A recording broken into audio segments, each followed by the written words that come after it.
Word of prayer then.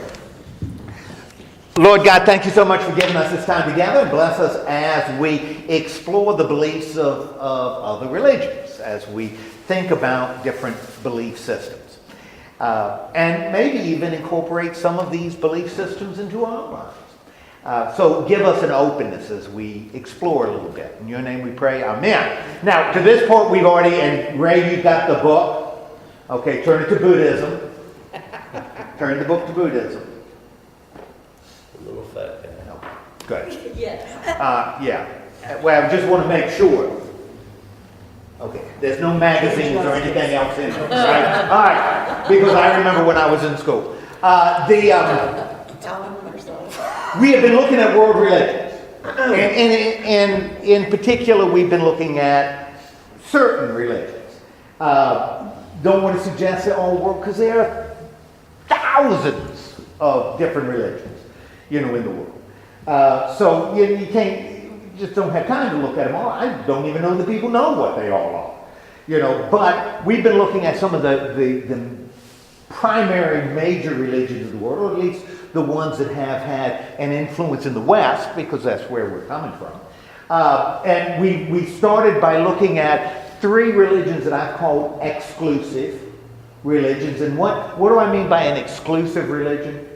You got to believe a certain way. It's just one. There's one way or the highway.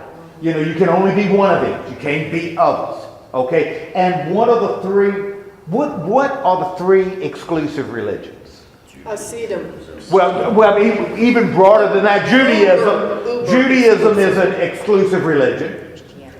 Christianity and Islam are exclusive. You cannot be a Jewish Christian. You could be ethnically Jewish, but you cannot be a religious, theological Jew and be a Christian. You can't be a theological Muslim and be a Christian. You can't be a theological Muslim and be a Jew. You can't do that. You've got to give up one identity to assume another. Okay, that's why I call them exclusive. And you really can't be from a Christian standpoint, it would be difficult to be a Christian Hindu, by the very nature of how Hindus view the nature of God. That would be very difficult to do. But so if we looked at these three, and what are some of the things that these three have in common? Okay, they all see themselves as monotheistic, one God, but you got to put an asterisk, because Jews and Muslims do not believe Christians are monotheistic. They would believe Christians are tritheistic. We got three gods, Father, Son, Holy Spirit. It's not rocket science, counts three. Well, if they're an interpenetrating union of three distinct persons and not personalities, and that sounds great, but they'd say, if it looks like a duck, walks like a duck, it quacks like a duck, it must be a duck. Therefore, you've got three gods, which Mormons would say, okay, we got three gods. They have no problem with that. So, but Orthodox Christianity would view that as Trinity. So Christians would claim to be monotheistic, but that would be a problem for Jews and Muslims. What else do they have in common? So we have this theological oneness. We've got this exclusivity among the three. What else? A lot of the roots from Abraham have the same Abrahamic roots. All three are coming from Abraham. What else? The way they view prophets. In Islam, when you look at the prophets of Islam, the Jewish prophets. Adam is a prophet. Job is a prophet. Isaiah is a prophet. You got similarity as a prophet because you're using a similar tradition, right? What else do they have in common? rituals.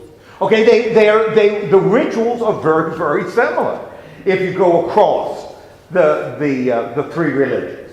Why would they be similar?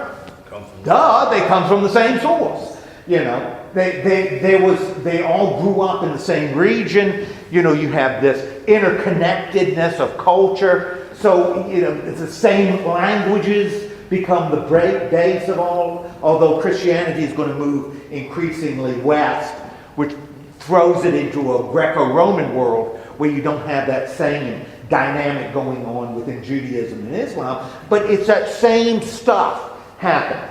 among these three. And so we talked about that.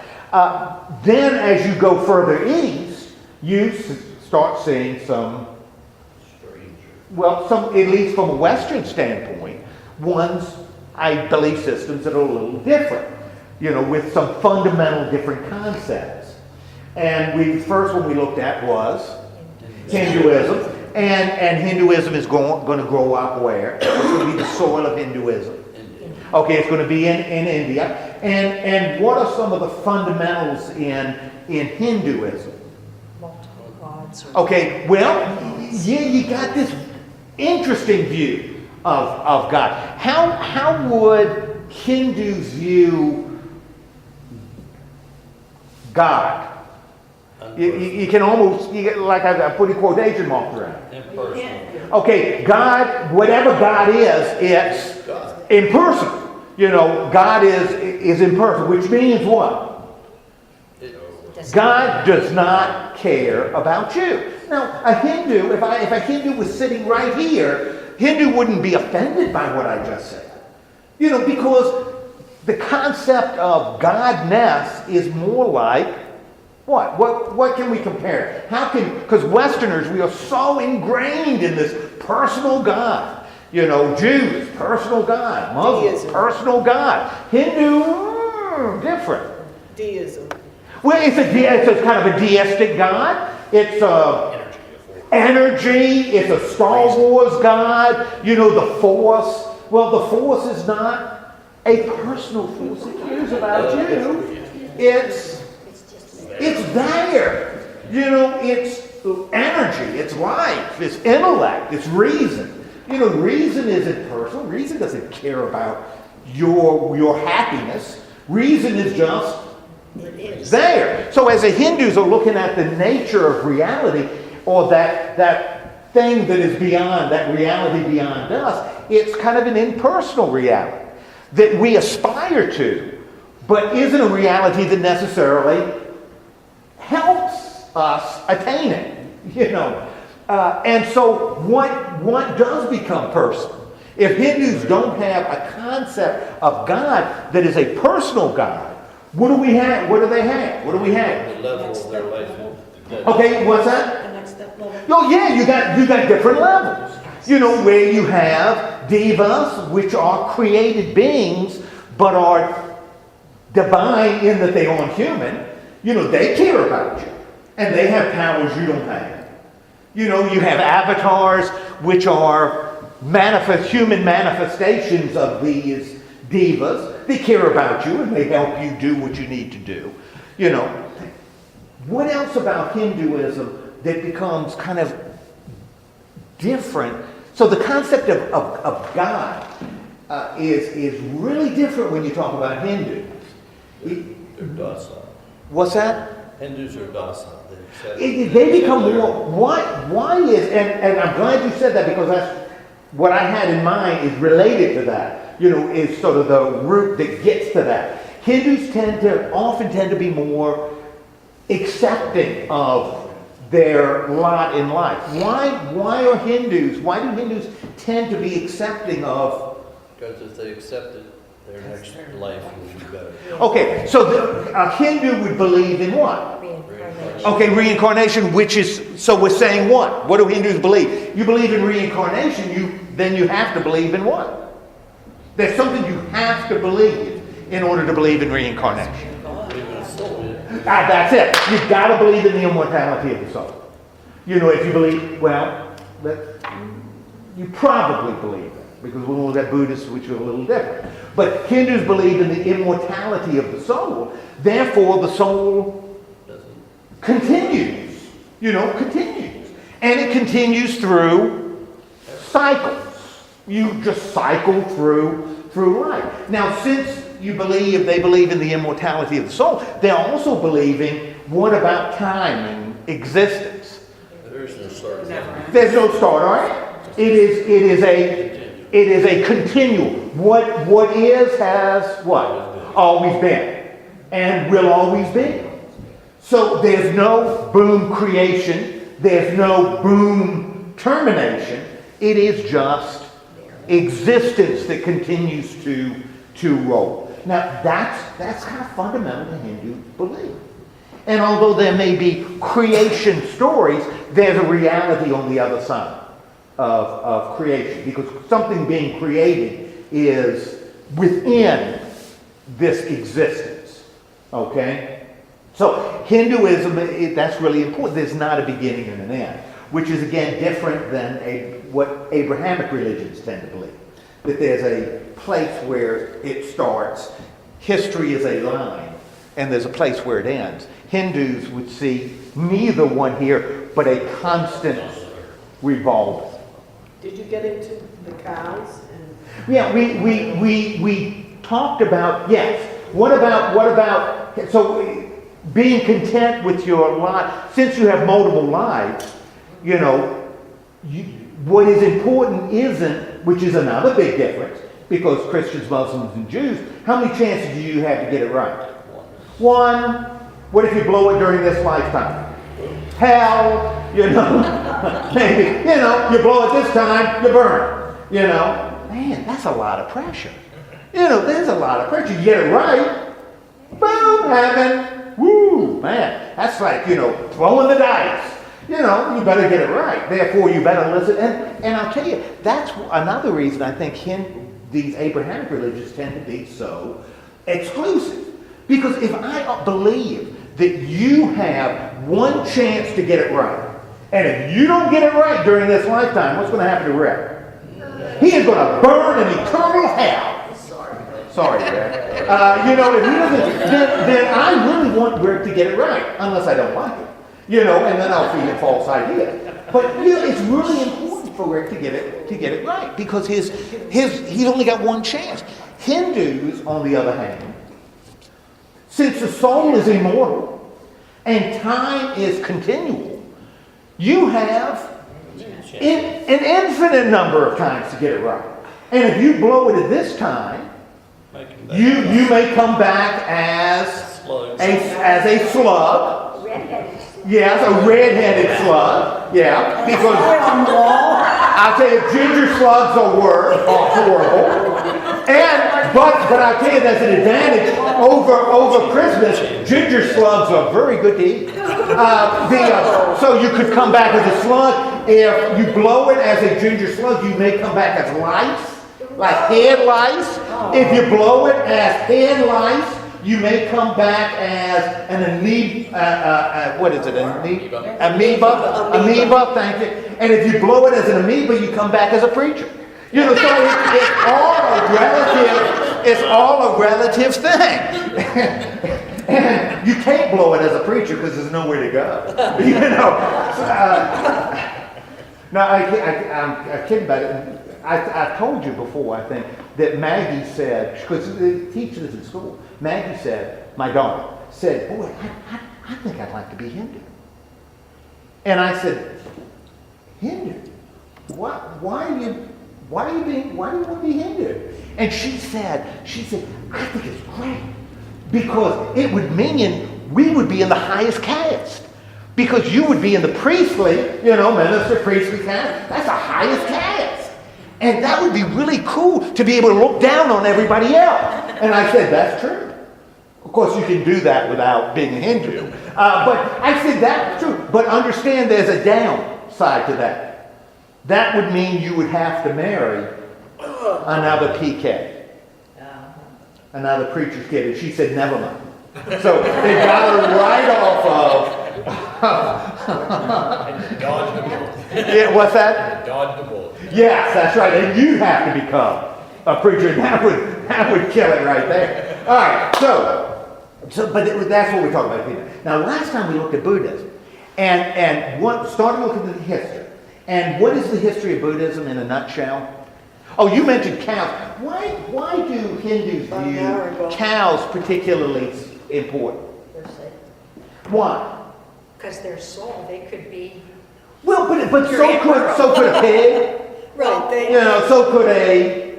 Well, aren't they vegans? Aren't they vegetarians? Well, ideally, a good Hindu would be a vegetarian.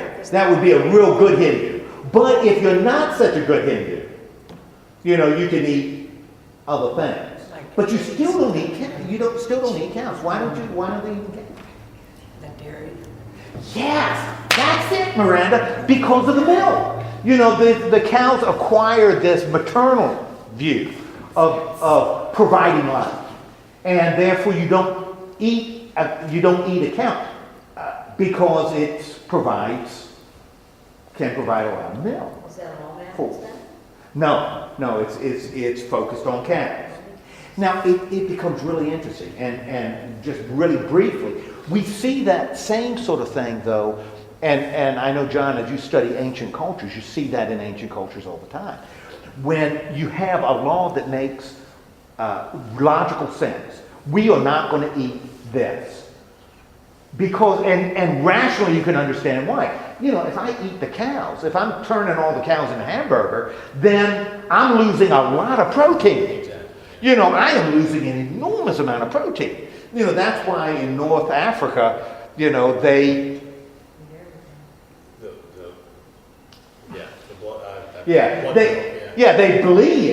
they bleed the cattle and mix it with the milk because it provides more protein. It doesn't hurt the cow. It does, right. You don't hurt the cow, you don't kill the cow, but you do get more protein because you can't eating the meat is stupid. You lose an enormous amount of protein when you eat it. So it makes rational sense. But in that society, in order to give it sanction, to make sure people don't do it, you can talk about reason all you want. What you do is you say, it's sacred. Yeah, it's sacred. The cow is sacred, or the gods told us not to do that. And that's what we see in religions. That's what I said. The Old Testament law, you couldn't eat one in the dietary law, you couldn't eat shellfish. Well, duh, why couldn't you eat shellfish? Well, that's nasty. Well, 4,000 years ago, before refrigeration, it is risky to eat shellfish. It's still risky. Yeah, it's still risky. So maybe you don't want to do that. All right. So anyway, we've got that idea of cows being sacred logically because you need it to sustain the culture. You're giving it religious sanction to protect it. Okay. Last week we looked at the history of Buddhism, and where does Buddhism take root? In the far east. Okay, it is taking root in India. And what is the story in a nutshell behind Buddhism? What's the story? It's fact. Okay, yeah, that's a fat guy. We talked about fat people before. Which made me incredibly uncomfortable. Fat, bald people. Rick is nodding his head. What is the story behind Buddhism? Well, that guy, Siddhartha Gautama. And Siddhartha Gautama was a prince. He was a prince of a guy, and he went out to find. He wanted to know why people suffer. Well, yes. Remember, he was a prince. For the kept and sheltered. Knew people suffered. Why do people suffer? And since he's a prince, and this is a story. This is a story, and we're talking about the 5th century BC, before the Common Era. So he's a prince. He goes out. He talks to wise men. Wise men say people suffer because they have too much. They have too much. So you deny yourself, you won't suffer. He notices that those people are suffering. And other people say, oh, you suffer because you don't have enough. Indulge yourself. You only go around once, or for Hindus, 5 billion times. So don't blow it. And he finds people that overindulge or suffer. And so everybody is suffering. And the answers he's receiving don't seem to help. And so he sits under a lotus tree and it hits him. Boom! You don't know. Yes. Because I haven't told you. Yeah, that's But if you read it, if you had Ray's book, you would know. Yes, hold the book up, Ray. Look. This is it. Oh, boy. Religious book. Siddhartha Gautama. So he establishes that. But what happens outside of Buddhism in India? Doesn't take root. Doesn't take root. But it does take root in other places because of the trading. The Silk Road that is passing, so hops on the Silk Road along with the Black Death and starts moving, right? And Buddhism moves a little bit west, but doesn't take root because as it's moving west, it's bumping up against what? Islam. It's bumping up against Islam and Christianity. And Islam and Christianity is saying you can't be a Muslim Buddhist. You can't do it. So you're bumping up to Islam and Christianity. But as you go east, all of a sudden, it's going into this fertile ground. Not that they don't have beliefs, but they can embrace Buddhism as part of their they're part of their culture. It doesn't contradict the religions that they follow. Okay, and so Buddhism ends up taking root in East Asia, Southeast Asia, Japan and all of them have like a little different complexion, because they're combining with the belief systems that are already there. So, and when we look at Buddhism as a faith system, the reality of God is far less important than the life you choose to live. Okay, because Buddha didn't seek to answer God. He seeked to answer life, life. And so it can take root with a lot of different ideas about God. Except Islam, Christianity, and Judaism, which say you can't do it, somehow. But we still have Christians, your daughter teaches yoga. You wouldn't believe the mess I went through in some churches when people were talking about, let's have a yoga class. Can't do yoga, not in the church. That's pagan beliefs. Yoga. We can do Richard Simmons, dancing, but you can't do yoga. And isn't Pilates following the ancient god Palat? The god of hell? And if I did Pilates, it would be hell. Yeah, it's not good. All right, let's look at some fundamental beliefs.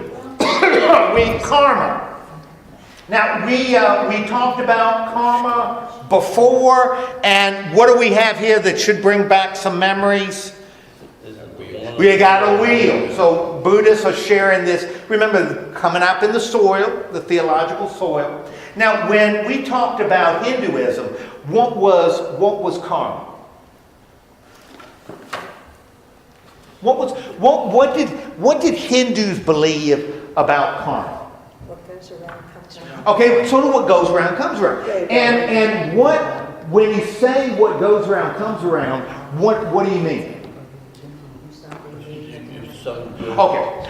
It'll be passed on. Okay, when the life you live influences the life you will live. So if you live a good life now, and remember Hindus had those a different focus. If your focus was here, there were like 5 of them. If you were really good, untouchable, or really good ginger slug, your karma was good, and you come back in a better form. You come back as a non-ginger slug. I don't know, but you come back in another form. Buddhists tend to have a little different view of karma. Same idea of how you live now is going to have an impact in the future because reality is a wheel. But where Hindus focus on your life, the life you live, Buddhists are far more interested in, and we'll see why later, a little bit later, in your intention. So if you're intending to do it, even if you don't succeed, that will improve your karma. That will enable you to progress. Hindus would tend to say, no, it's the life you're actually living. And in fact, your intention may not necessarily even be relevant. It's what you actually do. A Buddhist would say, no, your intention is actually more important than what actually happens. Okay? All right. So karma is kind of crucial to what Buddhists believe. just like Hindus. Buddhists believe in rebirth. And rebirth for Buddhists, just like Hindus, there are different layers. And this lowest layer, these Naraka beings, Naraka is a Indian word for preacher. So this is the lowest being you can possibly be. They are called hell creatures, because it is like being in hell. It is a terrible thing. The Walking Dead. Yeah, it's like the Walking. Yes. Well, yeah. Now we're cooking. Every now and then we hit it. The Force, and now boom, Walking Dead. Now this is hell for Buddhists. Now again, because Buddhists, just like Hindus, don't believe you got one shot. Christians, Muslims, and Jews, if you believe in the reality of a physical hell, which I don't know is necessary for any of those belief systems, but they're incorporated into all, because you feel you've got the evil have to suffer somewhere. So where are they going to suffer? If you've only got one life, you got to suffer someplace. This is not permanent, because there's no permanence. So if you happen to be there, you don't. You're talking about a wheel. Your karma would dictate where you end up later. Okay, so you have these little hell creatures. Preta, and I'm looking at here. Preta, they're invisible, sort of like spirits. They live around humans, but they aren't physical. Again, why can they believe in these non-physical creatures? Well, we were talking about ghosts, weren't we? Yeah, this is Patrick Swayze was a Preta, and Demi Moore wasn't, but Patrick Swayze was. They're kind of a ghost. Why can they believe in this? Because they don't know much of God. Well, they don't have God, and they believe in immortality of the soul. I'm telling you, the only way you can have ghosts is to believe in the immortality of the soul. If you don't believe in the soul being immortal, then you can't have this stuff. Okay, so they are sort of like they share space with us. Now you have animals, and say, do you believe in reincarnation? Which you get it, because he's shaped like a cat. You get it? Yeah. It's really very funny. I think it's pretty good, but it didn't get the laugh that I expected. So animals, again, if I believe in soul being immortal, and then it's not the soul possessing an animal. It's being born. It's being born into an animal. Okay, so animals would be the next level for a good Buddhist. Human beings, next level.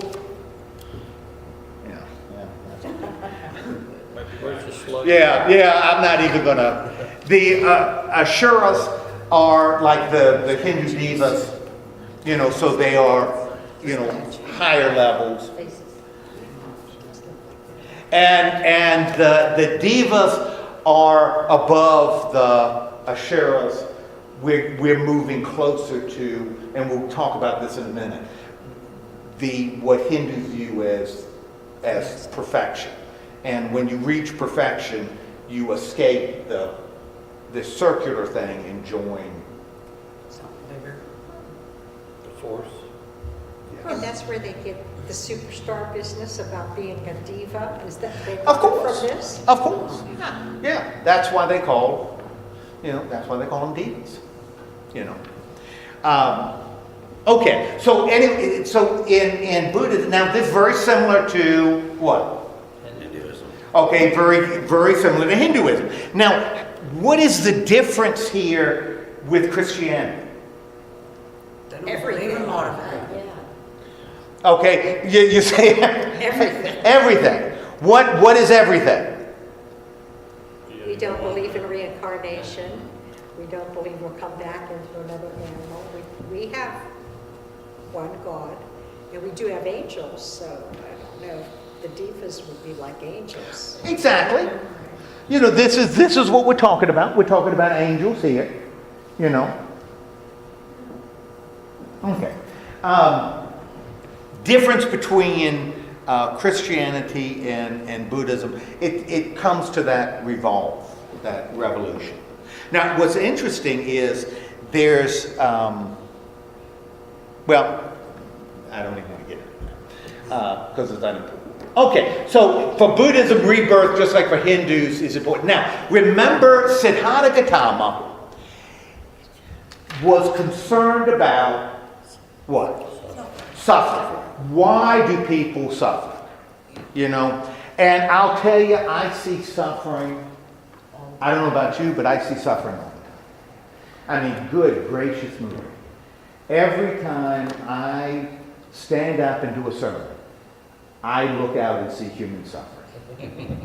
You know, It's not that bad. it's not that bad. You've got kind of used to it. Yeah, especially if you can bring your phone. You know, it's not bad. Every now and then during football season, I'll hear somebody go, "Yeah!" And I think I've made a good point. You know, it's so sort of like that, sort of like her. That's what they're doing. Touchdown! Yeah, when you come back as your true self, a comedian, Yeah. it's like you want to be a comedian. Take my wife, please. Yes, that's right. Yeah. All right. Okay, Four Noble Truths. So Siddhartha Gautama wants to know about suffering, and he says you can reduce this lotus tree, hit, under lotus tree. I know, I understand human suffering. Life, first noble truth. Life is or leads to suffering. In other words, what? What is that saying? By being alive. Being alive means you suffering. Suffering is part of life. Right? Everybody suffers. You know, it's something we all have in common. Okay? Now, remember when, and he knew this before, and remember when he went to the wise leaders, they would give him all kinds of different reasons. People suffer because they're not close enough to God. You know, people suffer because, you know, and I mean, if you went to Christians and said, why are people suffering? Some Christians may say what? Why do people suffer? Well, I just got Because they're sinners. Okay, because we're sinners. Some Christians say we suffer because we're sinful. So others would say, I was telling her, we're Huh? fighting against God's gravity. will. God's will. We're fighting against gravity. Okay, fighting against gravity. You know, we suffer because we haven't accepted God, right? Haven't accepted Jesus. We suffer. Okay, what he says is, that's not the reason people suffer. That's not the reason people suffer. People suffer because people crave. And what does it mean to crave? Want something you can't have. You want something, right? You want something that Probably can't get. that somebody else has, right? And and this is craving. It's not craving one thing. It is sort of the state of Being. craving. Yeah, it's our state of being. That's who we are. We are constantly desiring stuff that we don't have. Now, that becomes really kind of interesting. Because if my problem is I'm craving, you know, that's my problem. If I say, I'm going to give everything up. I'm going to give everything up. Am I going to crave? No. Probably should. Heck yeah! I will guarantee you, if I decide to give everything up, you know what the first thing I'm going to do? Man, I wish I had a television. You know, we were talking about that. I wouldn't mind being a ghost if I haunted a house with a television. You know, I wouldn't want to drive people out of the house I was haunting because they would disconnect the cable. I want a television, so I'd be a friendly ghost. So you give everything up and you're sitting in the middle of the road butt naked because you've given everything up and you say to yourself, gosh, I wish I had a pair of pants. I wish I had a pair of And pants. so does everybody else. Yeah.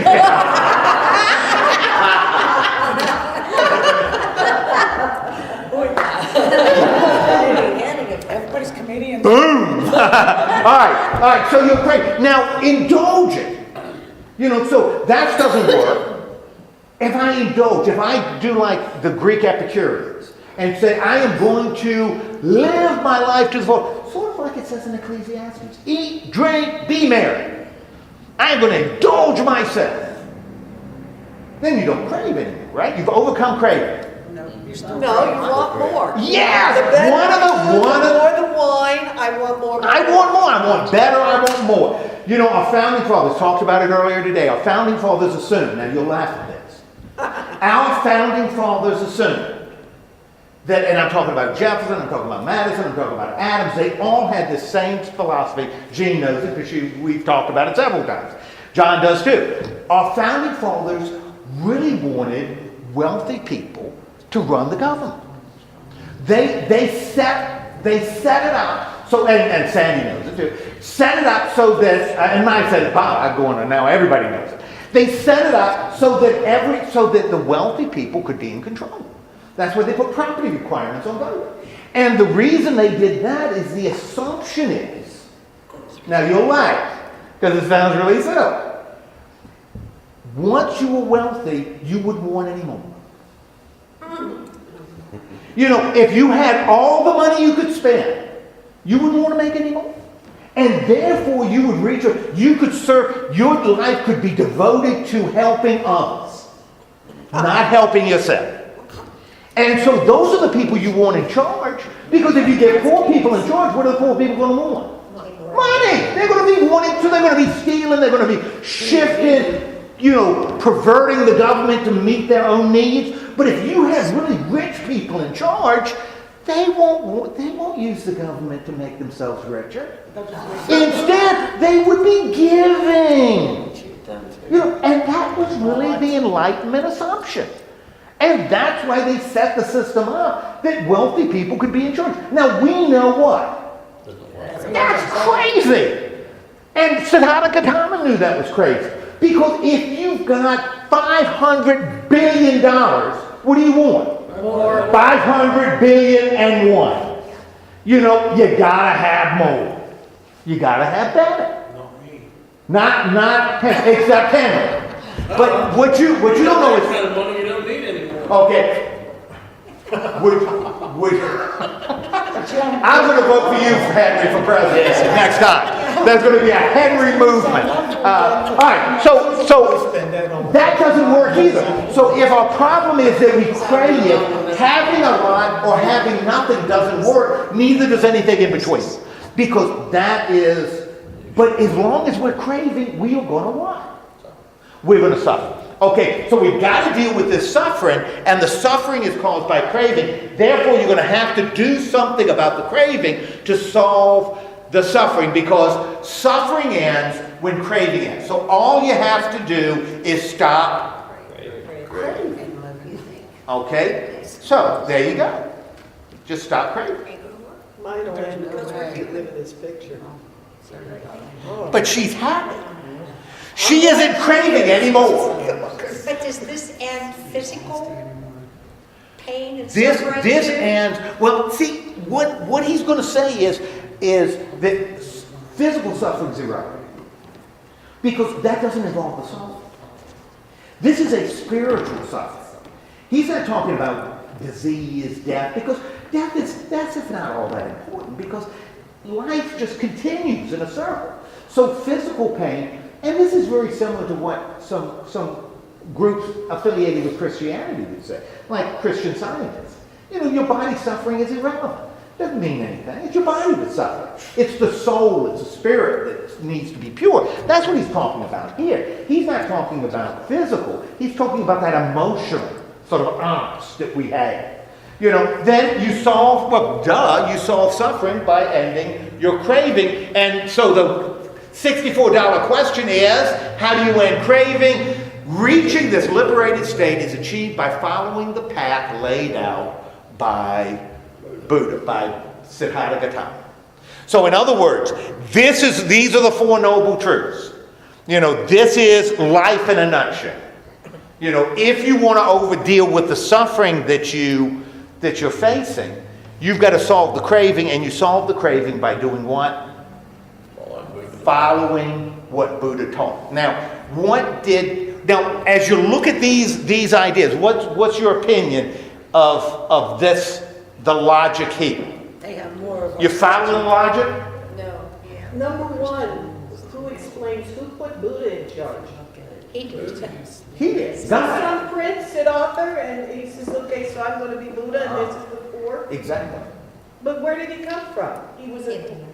Yeah, he was an Indian prince, but it wasn't his status as a prince.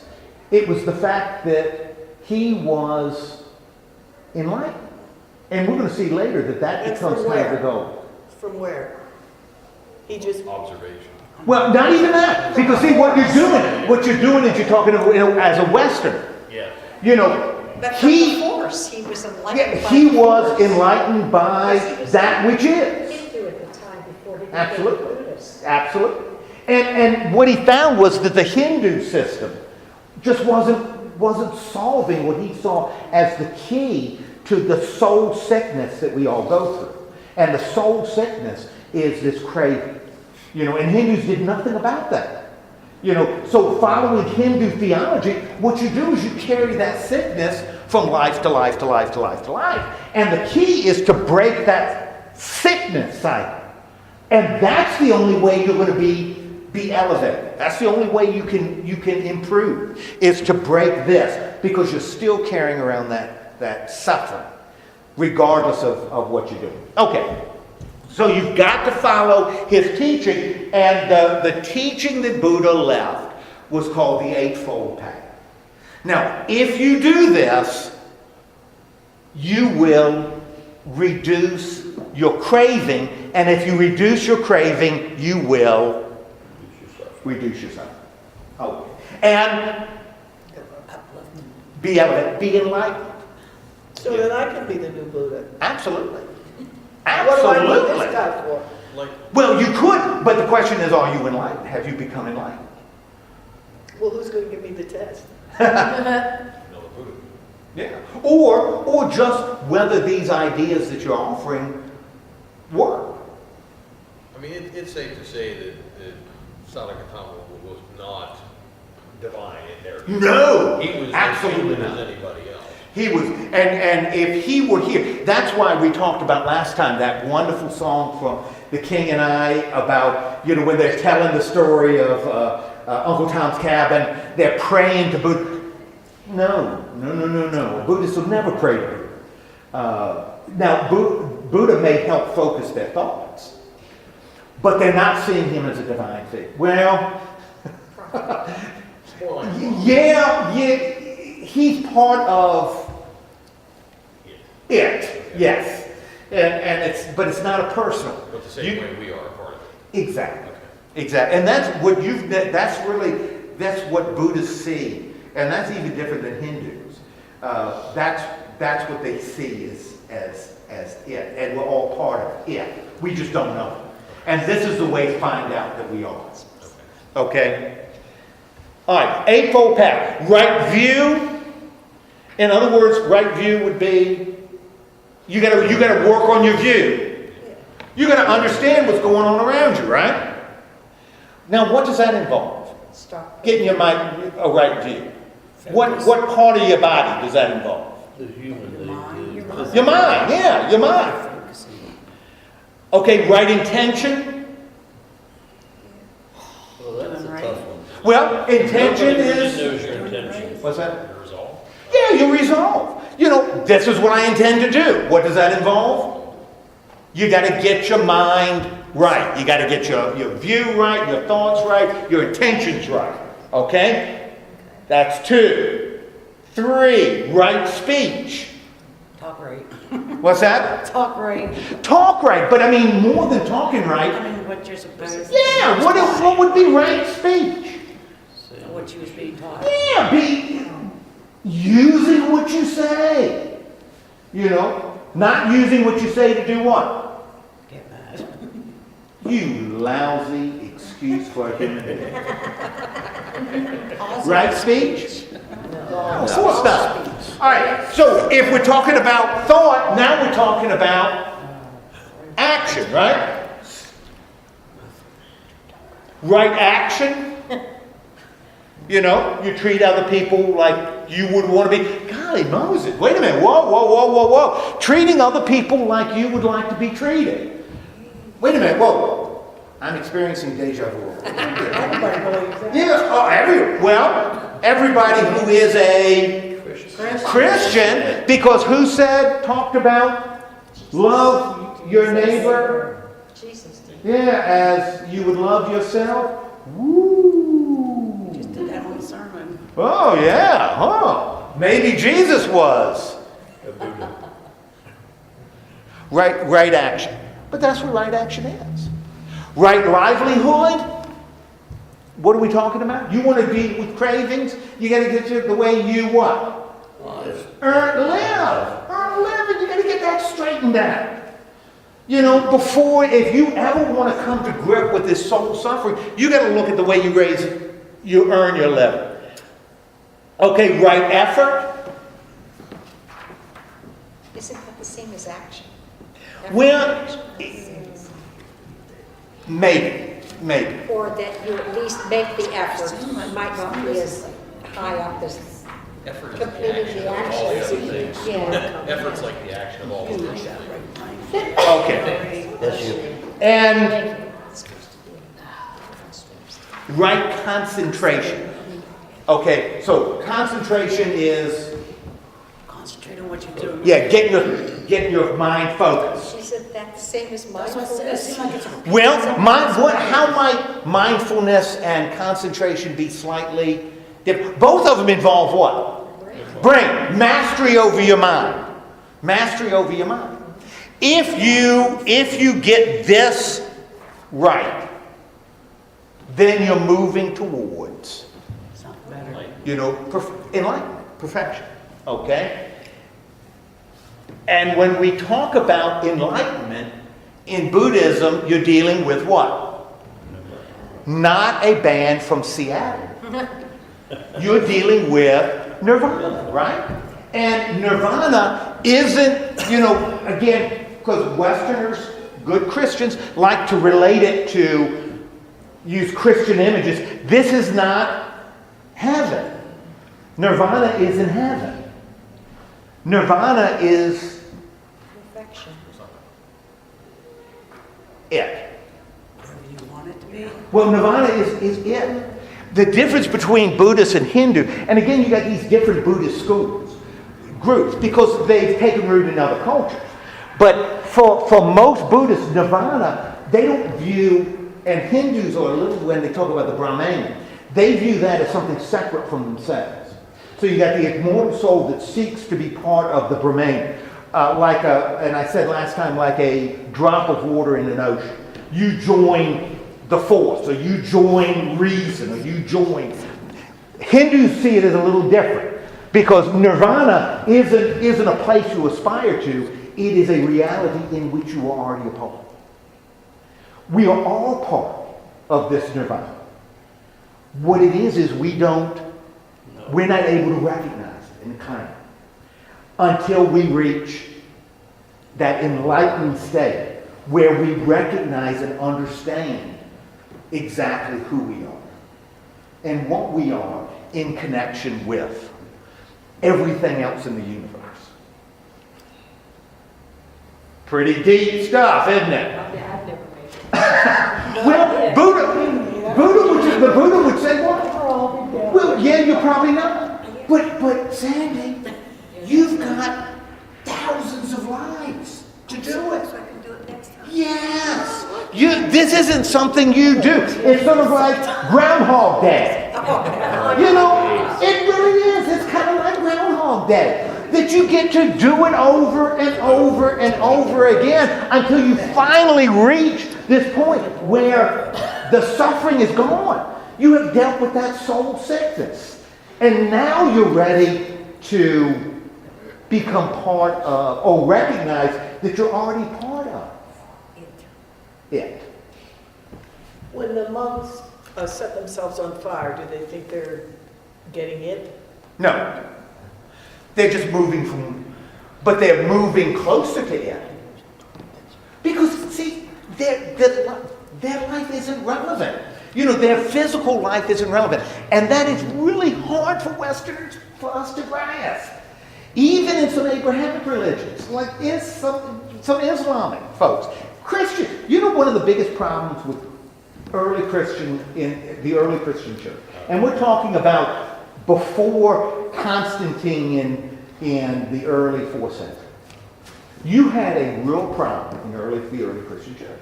John, you know what I'm talking about. The church exalted martyrs so highly. In other words, if you were martyred, and it makes sense, if you gave your life for Jesus Christ, that makes you a pretty good person, right? Would you respect somebody? Well, because he's dead. But would you look back with sort of awe at someone who I gave my life to Jesus? You think God might say? Yeah, I give my life for Jesus. I have put it on altar. It became such a big deal in the early church that Christians were stepping in front of chariots. You know, Christians were ticking off Roman soldiers. So that Roman soldiers would say, Christians were seeking to become martyrs. Because if you became a martyr, you became like a saint. And even though you're dead now, your life wasn't all that good anyway. You know, you're going to a better life. You know, so we say, oh boy, those stupid terrorists who blow themselves up. Oh boy, are they stupid. Well, geez Louise, about 1,500 years ago, Christians were doing the same thing. We didn't have bombs, but Christians were seeking martyrdom because it put them in a higher status with God, or that's what they believed. You know, the view of life is really different, you know, when you look at different times in history. And for Buddhists, you know, it is radically different. You know, when you look at kamikazes, my gosh. You know, so we have to say, well, they were drunk. You know, they really had to get them all liquored up to fly into an airplane. No. You know, if I believe my life is, you know, I'm going to be back. This is just a temporary separation. You know. And does that apply to anybody here? Okay, good. You have a different view of life. Okay, so Nirvana is becoming part of what is yoga, and what is yoga? Meditation. Okay, yoga is meditation, becomes the way to get it. Okay, we're going to be done in just a minute. All right, because I'm telling you, I haven't been that good. You know. There may be a bolt of lightning with my name on it. And I don't want to jeopardize y'all. And looking around here, I don't think y'all have all been good enough. So I don't want to jeopardize me. Okay, Judas after we refrain from taking life. Now, is that a radical thought? Yeah, that's probably a good thing. Do not kill refrain from taking that which is not given. Yeah, thou shalt not steal. To refrain from sensual misconduct. Adultery. And we all know what that is. All right, I don't want to pursue that. Refrain from lying. Don't bear false witness. Refrain from intoxicant that can lead to a loss of mindlessness. In other words, don't go to the University of West Virginia.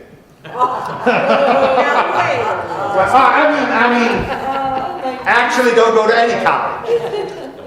Yeah, don't burn your couch, because that will enable you to meditate.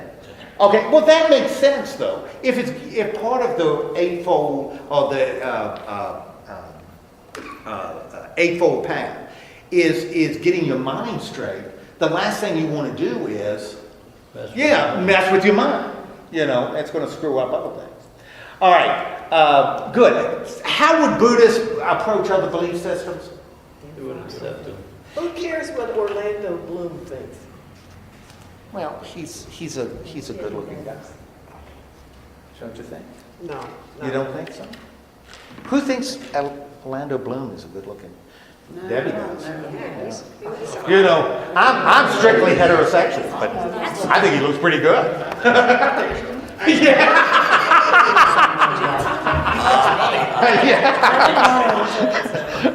All right. Yeah. All of a sudden, with Buddhism, you know, you get this broad, you know, it can encompass a lot of different beliefs, particularly as it relates to God. You know, as long as you recognize that you're God, if I say God is guiding me, a Buddhist would say, okay, that's fine. I just rephrase. When you say God, that's really a diva. You have called that diva God. That's okay with me. Okay with me. As long as you recognize that above that personal God is it. You know, above is it that surrounds and encompasses all things. Buddhists have no trouble with it. A Christian, on the other hand, would say, no, that diva isn't diva. That diva is God. You know, and God, the universe cares about you. You know, Buddhists would say, it really doesn't, but, you know, if it floats your boat, you know, feel free. And that's why this can take root in all kinds of different cultures. Particularly Eastern cultures where you're talking about ancestor worship and other moral systems. It becomes a real good connection with, and we'll talk about this next week, when we talk about Confucianism and Taoism. It becomes has a wonderful connection to Confucianism, because Confucianism is going to be system of moral beliefs, of moral practices, which a Buddhist could say, man, I can incorporate that right there. That right mind, the right action. Boy, Confucius had some great ideas about how to act right. You know, so it works really well. The Taoists who see this struggle between good and evil and a balance in the universe, man, Buddhists has no trouble with that. You know, yeah, if that's the way you see it, go for it. You know, so it has this real natural link to other Eastern religions. Doesn't fit well in the West unless you're a Westerner that's willing to give up, you know, that Abrahamic idea. Okay? Any questions? Okay, next week we're going to end this by looking at Eastern religions. So we're going to look at Confucianism, we're going to look at Taoism, and we're going to look at Shintoism, all of which exist in the same climate as Buddhism. A Taoist is not looking to convert Buddhists any more than a Buddhist is looking to convert a Taoist. You're not talking about conversions anymore. You're just expanding options or belief, your view of reality. We'll look at that. What I want you to do, though, for next week is I want you to think about what you want to do afterwards. And Henry came out with a wonderful idea that looking at some Christian groups, you know, what is the difference between a Lutheran and a Methodist? I want to do that, but I'd like, because we've always alternated between Bible and kind of a broader theology. I'd really like to do some Bible. But think about it, and we'll talk about it next time. Maybe a more intentional Bible study, and then we can look at the different groups within Christianity. We did, but most of y'all didn't. You know, most of y'all did. Okay, any questions? Good. Let's get home before you get buzzed. Too late. We're gonna get. You were talking about the mode of light lady. Yes. Actually, talk about the lady you worked with. What happened to the lady you worked with? I worked with a lady in the field, just real quick. She had been struck by lightning at least twice, probably 3 times, and it was really funny. anytime we'd be out in the field and it would start to get dark, everybody would just move away from her. But this is absolutely true. She was actually walking through the courtyard of a hotel room, and if you knew her, she was drinking Maalox, which is her personality. Okay. And the lightning hit a satellite dish right next to where she was standing, and it was so close it actually melted the bottle of Maalox and burned her lips. As it knocked her over. So, and of course, everybody ran out and picked her up, and she's like, I'm fine, I'm fine. We all honestly believed the only thing that could kill her was her. So, you know, I mean, I Has she looked at maybe there's a Wolverine sort of thing going on? we used to say that the only thing that would kill her, we took her head, she was like the morals from Highlander. Took her head cut off, that's it. But other than that, you know. Yeah, I'm thinking, yeah, I'm not going to be close. All right. Yes. Where, I was thinking that Paul is where Buddhism started. Where actually did it start? Buddhism will start in Central India. Will start in Central India, and what's really amazing is where it started, it doesn't take root. It just doesn't take root in India. So it just went east? It ends up going east. It goes north and then east, but it also goes south because in Sri Lanka it's going to become Buddhist. So it's going to go south to Sri Lanka. It's going to go up towards the Silk Road and go east. Not going to go west very far, but it's going to make it into Afghanistan. It's going to spread into Afghanistan. Into Pakistan at all? It was. It was in Pakistan. That's why it was also in Afghanistan. And that's why the Taliban blew up that mountain that had all those carvings in the mountain, the statues, because they believed those carvings represented false gods. And a Hindu would say, yeah, they do represent Devas, but they aren't gods at all. And the Muslims said, we know better than you. They do represent gods. We're going to blow them up. And so it's going to move. In fact, it's going to move into Persia. It's going to move into the Parthian Empire, which is still has a big Greek influence.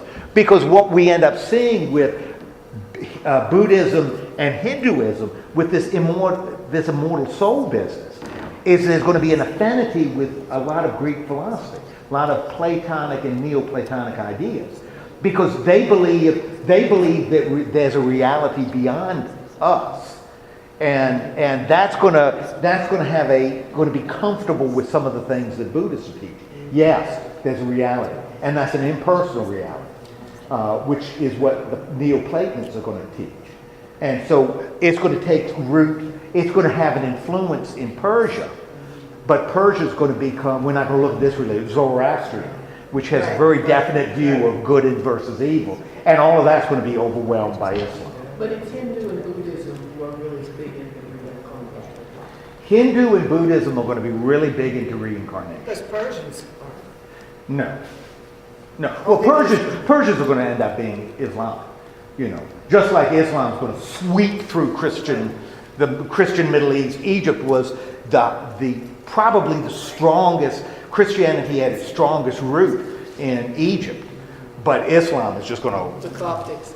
Absolutely, it's just going to bulldoze Christian for a lot of reasons. Well, It's just going do to. that also in India with the Buddhists, the Hindu and Islam. Well, one of the interesting things about Islam in India, because the Muslims are going to rule India, are going to rule the Rajas. All the Rajas are Muslim. The Mughals are Muslim.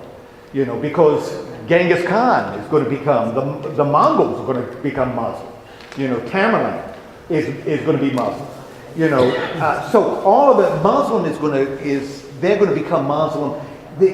What makes it, when Muslims are confronting Christianity, and Muslims are looking to convert, a Muslim is looking to convert because you need to believe the teachings of Muhammad or you will burn in eternal hell. And if a Muslim comes to a Christian and says, you can't be a Christian and a Muslim, you got to give up one. You can't believe in Jesus as the incarnation of God anymore. So a Christian is faced with, I'm either going to convert or I'm not. Muslims weren't nearly as harsh forcing conversions as we like to think, but then Christians weren't either. It's kind of an interesting thing. But Muslims are going to, when they hit Hindus, you know, a Muslim says to a Hindu, you got to believe in Allah. And a Hindu says, okay, all right, sounds okay to me. And Muslims say, oh, praise Allah, you know, I've converted. But Christians are going to do the same thing. Do you accept Jesus Christ as your Lord and Savior? Okay, yeah. You know, if it's going to enhance my life, my fundamental beliefs haven't changed at all. I now have accepted a new diva as someone who can intervene for me. If I am worshiping 10 divas that can help me, that's better than worshiping 9. You know, so you just give me a new one I can worship because my life should improve. And so because of the different belief systems, this idea of conversion, that's a very Western, you know, Abrahamic idea. It's not an idea that's held in the East. You know, what you're doing is broadening perspective, not changing perspective. Does that make sense? Yeah. Okay. All right. Lord God, thank you. Keep us safe. Don't cause us to be hit by lightning. Amen. Go home.